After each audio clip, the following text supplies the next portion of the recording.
kita masuk ke presentasi kita kali ini, izinkan saya untuk menyampaikan satu fun fact atau satu fakta menarik mengenai perubahan Undang-Undang Dasar 1945.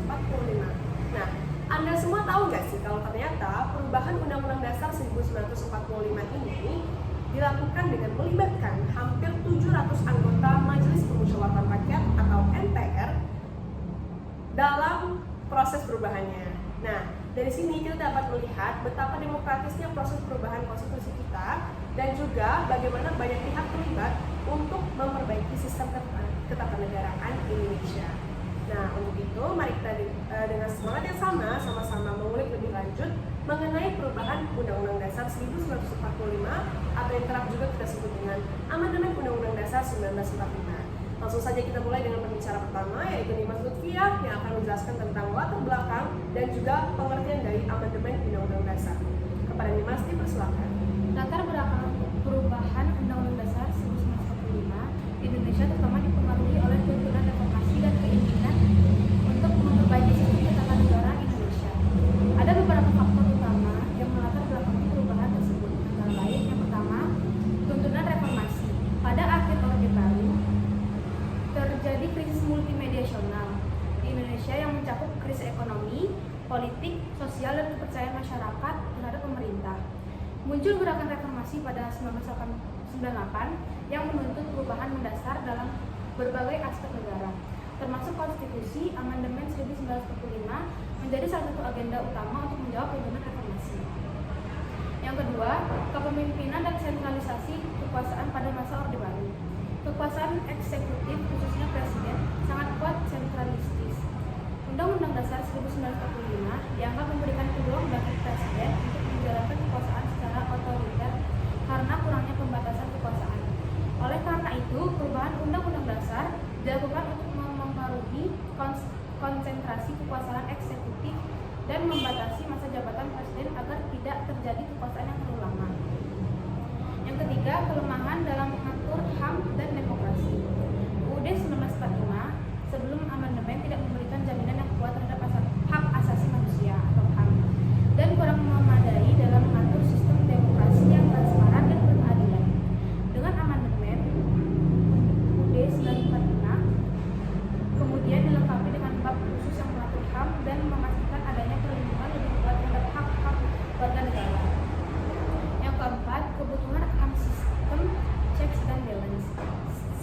Sistem pemerintahan Indonesia pada masa sebelum amandemen cenderung tidak memiliki checks dan balance yang kuat antara lembaga-lembaga negara. Hal ini menyebabkan ketimbangan kekuasaan dan minim pengawasan antar lembaga negara, terutama dalam mengontrol kekuasaan eksekutif. Perubahan UUD 1945 memperkenalkan sistem checks dan balance dengan mengatur peran lembaga legislatif, edukatif, dan eksekutif secara lebih jelas. Yang kelima, dorongan untuk demokrasi dan pemilihan langsung. Masyarakat menginginkan partisipasi yang lebih langsung dalam menentukan pemimpin mereka, termasuk presiden dan wakil presiden. Sebelum amandemen, presiden dipilih oleh Majelis Permusyawaratan Rakyat atau MPR, bukan oleh rakyat secara langsung. Secara perubahan, pemilihan presiden dan wakil presiden dilakukan melalui pemilihan langsung yang dianggap lebih demokratis dan merupakan aspirasi rakyat. Yang keenam, perluasan otonomi daerah. Sentralisasi yang terjadi selama Orde Baru menyebabkan ketimpangan pembangunan dan ketidakpuasan di daerah-daerah. Oleh karena itu, perubahan Undang-Undang Dasar 1945 mengatur tentang otonomi daerah yang memberikan kewenangan lebih besar kepada pemerintah daerah untuk mengelola urusannya sendiri. Hal ini diharapkan dapat mengurangi ketimpangan antara pusat dan daerah serta meningkatkan kesejahteraan masyarakat di daerah. Yang ketujuh, adaptasi terhadap perkembangan zaman. UUD 1945 dibuat dalam konteks awal kemerdekaan yang seiring berjalannya waktu banyak aspek konstitusi tersebut yang dianggap tidak relevan atau kurang memadai untuk menjawab tantangan zaman. Oleh karena itu, amandemen dilakukan untuk memperbarui konstitusi agar lebih sesuai dengan kondisi sosial, politik, dan ekonomi Indonesia yang terus berkembang. Tujuan dari perubahan Undang-Undang Dasar 1945. Yang pertama, pada amandemen pertama 1999 fokus pada pembatasan kekuasaan presiden, memperkuat peran dan fungsi Dewan Perwakilan Rakyat, menambah hak dan kebebasan rakyat serta memperjelas pemisahan kekuasaan antar lembaga legislatif dan eksekutif. Yang kedua, amandemen kedua pada tahun 2000, penambahan bab tentang hak asasi manusia atau HAM yang mengakui hak-hak fundamental warga negara, menetapkan otonomi daerah untuk memperkuat peran pemerintah daerah, memperkuat prinsip desentralisasi dalam pemerintah. Yang ketiga, amandemen ketiga pada tahun 2001, memperjelas peran Majelis Permusyawaratan Rakyat atau MPR sebagai lembaga tertinggi. Atas penjelasannya yang sangat informatif, selanjutnya adalah Syafina yang akan menjelaskan dan juga mengulas tentang tujuan dan juga pentingnya amandemen Undang-Undang Dasar 1945. Kepada Syafina, dipersilakan. Tujuan amandemen UUD 1945 adalah untuk menyatukan aturan-aturan dasar tentang ketertiban negara agar lebih utuh dalam pencapaian tujuan nasional dan juga menyempurnakan aturan-aturan dasar tentang jaminan atau pelaksanaan kekuasaan negara kepada rakyat serta memperluas partisipasi masyarakat. Pentingnya amandemen adalah untuk memastikan bahwa dokumen hukum tetap relevan dan sesuai dengan kebutuhan masyarakat yang terus berkembang. Dengan melakukan amandemen, dokumen hukum dapat terus berfungsi sebagai pedoman dan landasan bagi pembentukan kebijakan dan penegakan hukum yang adil dan demokratis. Terima kasih Syafina atas penjelasannya yang sangat komprehensif. Selanjutnya adalah Nesya yang akan menjelaskan tentang proses perubahan amandemen Undang-Undang Dasar 1945. Pada Nesya, dipersilakan. Proses perubahan Undang-Undang Dasar 1945 merupakan sebuah langkah strategis untuk menyesuaikan ketentuan hukum dasar negara dengan perkembangan masyarakat dan dinamika politik. Proses ini tidak hanya mementingkan kebutuhan tekstual, tapi juga harus mencerminkan aspirasi serta kebutuhan masyarakat Indonesia. Untuk itu, kita harus melewati beberapa tahapan agar bisa dilakukan secara sah dan efektif. Yang pertama adalah inisiasi solusi perubahan. Inisiasi bisa berasal dari kebutuhan masyarakat ataupun kondisi tertentu yang mendorong adanya revisi. Inisiasi bisa berasal dari anggota MPR, pemerintah, lembaga hukum, ataupun masyarakat secara umum. Masalah yang dihadapi seperti perkembangan zaman serta tuntutan reformasi menjadi pemicu dalam adanya perubahan. Yang kedua, pengajuan secara tertulis. Usul yang diubah harus diajukan secara tertulis serta resmi kepada anggota MPR yang berisi rincian mengenai perubahan yang diusulkan, alasan dibalik usul tersebut, serta harapan akan dampak perubahan. Pengajuan ini bisa diajukan melalui anggota MPR, pemerintah, ataupun kelompok masyarakat yang memiliki hubungan terkait. Yang ketiga, kehadiran anggota MPR. Kehadiran anggota MPR yang terdiri dari anggota DPR dan anggota DPD memiliki peran aktif yang sangat penting untuk mendiskusikan usul yang akan diubah. Anggota MPR akan mendiskusikan hal-hal tersebut di dalam rapat-rapat untuk dinilai serta dipelajari usul perubahan tersebut. Yang keempat, persetujuan perubahan. Anggota MPR harus setuju terlebih dahulu akan usul yang mau diubah dengan cara pengambilan suara terbanyak, yang berarti lebih dari setengah anggota MPR harus setuju akan usul yang diubah. Dalam proses ini juga mencerminkan sikap demokrasi serta representasi masyarakat Indonesia dalam proses pengambilan keputusan. Dan yang terakhir, ketetapan tentang bentuk negara.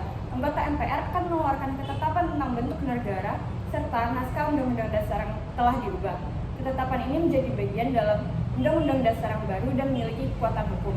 Dalam hal ini akan dijelaskan lebih detail mengenai pasal-pasal yang telah diubah atau ditambahkan dan mengenai implementasi dari perubahan tersebut. Baik, terima kasih atas penjelasannya Nesya. Selanjutnya adalah Hairi Nisa yang akan menjelaskan tentang pelaksanaan amandemen. Pada Nisa, dipersilakan. Baik, berdasarkan penjelasan Nesya tadi, sebenarnya ada beberapa kesepakatan dasar dalam proses perubahan Undang-Undang Dasar Negara Republik Indonesia tahun 1945. Yang pertama, yaitu tidak boleh merubah ataupun bertentangan dengan pembukaan Undang-Undang Dasar Negara Republik Indonesia tahun 1945 tersebut. Serta perubahan harus dilaksanakan secara amandemen dan secara resmi. Di amandemen Indonesia sendiri terjadi secara total 4 kali. Amandemen pertama pada tahun 1999 yang tadi sudah sempat dimention oleh Abel di awal. itu berfokus pada pembatasan kekuasaan antara presiden dan juga wakil presiden sehingga tidak terjadinya sistem pemerintahan yang sewenang-wenang terhadap masyarakat. Hal ini juga menghasilkan terbaginya menjadi 3 lembaga utama pemerintahan, lembaga eksekutif, yudikatif, dan juga legislatif. Amandemen kedua pada tahun 2000 berfokus untuk menambahkan hak-hak masyarakat Indonesia ke dalam Undang-Undang Dasar, mulai dari hak pendidikan hingga hak ekonomi. Hal ini bertujuan untuk meningkatkan kesejahteraan masyarakat itu sendiri. Amandemen ketiga pada tahun 2001 berfokus pada sistem pemilihan umum, terutama sistem pemilihan umum presiden dan juga wakil presiden.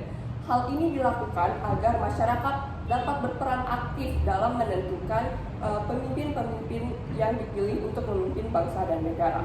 Amandemen yang terakhir yaitu amandemen keempat pada tahun 2002 berfokus untuk menambahkan Dewan Perwakilan Daerah, di mana dewan-dewan ini akan menjadi representasi dari tiap-tiap daerah di Indonesia sehingga sistem pemerintahan dapat terkontrol dan menyeluruh hingga ke daerah-daerah terpencil itu sendiri. Baik, terima kasih Nisa atas penjelasannya. Selanjutnya adalah pemaparan mengenai hasil amandemen yang akan dijelaskan oleh Nimas. Para Nimas, dipersilakan. Amandemen Undang-Undang Dasar 1945 adalah perubahan dalam Undang-Undang Dasar Negara Republik Indonesia pada tahun 1945 untuk memperbaiki sistem pemerintahan dan tata negara sesuai dengan perkembangan zaman. Berikut beberapa hasil penting dari amandemen tersebut. Yang pertama, penguatan demokrasi. Presiden dan wakil presiden dipilih langsung oleh rakyat, bukan lagi oleh MPR. Adanya pembatasan masa jabatan presiden dan wakil presiden maksimal 2 periode. Yang kedua, pembagian kekuasaan yang lebih jelas. Sistem ketatanegaraan lebih tegas dengan pembagian kekuasaan antara legislatif, eksekutif, dan yudikatif. Fungsi dan wewenang lembaga negara diperjelas, termasuk membentuk lembaga-lembaga baru seperti Mahkamah Konstitusi atau MK dan Komisi Yudisial atau KYI. Yang ketiga, peningkatan hak asasi manusia. Perlindungan terhadap hak asasi manusia diperkuat dengan memasukkan bab khusus mengenai HAM dalam Undang-Undang Dasar 1945 yaitu bab XA. Yang keempat, desentralisasi dan otonomi daerah. Pemerintahan daerah diberikan otonomi yang lebih luas untuk menguras wilayahnya dengan atap dalam bingkai NKM. Adanya kewenangan bagi daerah untuk mengatur dan mengelola pemerintahan lokal, termasuk hak untuk membentuk peraturan daerah. Yang kelima, transparansi dalam pemerintahan. Fungsi DPR dalam pengawasan terhadap eksekutif diperkuat. Proses pembentukan undang-undang melibatkan peran aktif DPR sebagai representasi rakyat. Yang keenam, lembaga-lembaga baru. Pembentukan lembaga baru seperti Mahkamah Konstitusi yang bertugas menguji konstitusi nasional untuk undang-undang, serta Komisi Yudisial yang bertanggung jawab dalam pemantauan perilaku hakim. Baik, terima kasih Nimas atas penjelasannya. Selanjutnya adalah Syafina yang akan menjelaskan tentang dampak positif dan negatif dari amandemen. Pada Syafina, dipersilakan. Dampak positif amandemen yang pertama, penguatan demokrasi. Amandemen UUD Negara Republik Indonesia 1945 telah menguatkan prinsip-prinsip demokrasi di Indonesia. Beberapa amandemen seperti pengaturan tentang pemilihan presiden dan wakil presiden secara langsung memberikan kesempatan yang lebih besar bagi partisipasi politik warga negara. Yang kedua, perlindungan hak asasi manusia. Amandemen UUD Negara Republik Indonesia 1945 juga mengakui dan melindungi hak asasi manusia secara lebih jelas. Misalnya, amandemen mengakui hak atas kebebasan berpendapat, kebebasan beragama, dan hak-hak lainnya yang penting bagi kemerdekaan individu. Yang ketiga, desentralisasi. Salah satu amandemen penting adalah pengaturan tentang desentralisasi pemerintahan. Ini memberikan otonomi yang lebih besar kepada daerah-daerah untuk mengelola urusan mereka sendiri, partisipasi masyarakat lokal, dan mempromosikan pembangunan yang lebih merata di seluruh Indonesia. Dampak negatifnya, yang pertama, kestabilan hukum. Amandemen UUD Negara Republik Indonesia 1945 telah mengubah beberapa ketentuan konstitusi yang dapat menyebabkan ketidakstabilan hukum. Perubahan ini dapat mempengaruhi kepastian hukum dan mengakibatkan interpretasi yang berbeda-beda terhadap konstitusi Yang kedua, potensi penyalahgunaan kekuasaan. Beberapa amandemen dapat memberikan kekuasaan yang lebih besar kepada pemerintah atau lembaga tertentu. Jika tidak diawasi dengan baik, hal ini dapat meningkatkan risiko penyalahgunaan kekuasaan dan pelanggaran hak asasi manusia. Dan yang ketiga, ketegangan politik. Amandemen seringkali menjadi sumber ketegangan politik di Indonesia. Berbeda pandangan dan kepentingan politik dapat memicu konflik dan perselisihan yang berkepanjangan, yang pada gilirannya dapat menghambat stabilitas politik dan pembangunan nasional. Baik, terima kasih kepada Syafina dan juga terima kasih atas semua pemateri kita kali ini karena telah menyampaikan materi dengan sangat mendalam dan juga sangat menarik. Nah, hadirin yang saya hormati, telah sampai kita pada penghujung dari presentasi kami kali ini. Nah, saya juga akan menyampaikan kesimpulannya dari presentasi kami kali ini bahwa amandemen Undang-Undang Dasar 1945 tentunya dilakukan untuk memperbaiki sistem pemerintahan dan juga sistem ketatanegaraan di Indonesia. Adapun beberapa hasil dari amandemen ini, yang pertama mencakup penguatan demokrasi, yang kedua pembagian kekuasaan yang lebih jelas, lalu penguatan perlindungan terhadap hak asasi manusia, desentralisasi dan otonomi daerah, serta transparansi pemerintahan.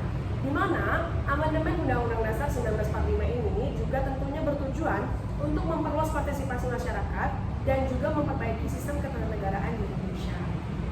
Nah, dampak positifnya dapat berupa penguatan demokrasi dan juga perlindungan hak asasi, sedangkan dampak negatifnya lebih cenderung kepada potensi untuk menyalahgunakan kekuasaan maupun ketidakstabilan hukum. Nah, maka dari itu, atas selesainya presentasi kami kali ini, saya ucapkan terima kasih. Sampai jumpa di pertemuan selanjutnya dan juga wassalamualaikum warahmatullahi wabarakatuh.